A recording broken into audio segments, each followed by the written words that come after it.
Ever heard of market timing? It's the art of predicting future market movements to maximize returns. It sounds complicated, right? But don't worry, we're here to break it down. First, understand this. No one can predict the market with absolute certainty. It's like trying to predict the outcome of a sports match.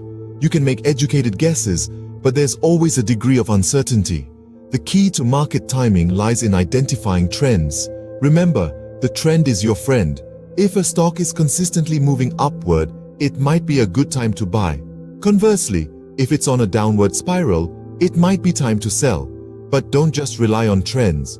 Use them in conjunction with other indicators like volume, momentum, and moving averages to make more informed decisions.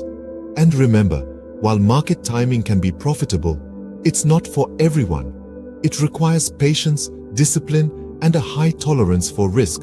So, before you dive in, make sure you're ready to swim. That's all for now. Keep learning, keep growing, and most importantly, keep investing.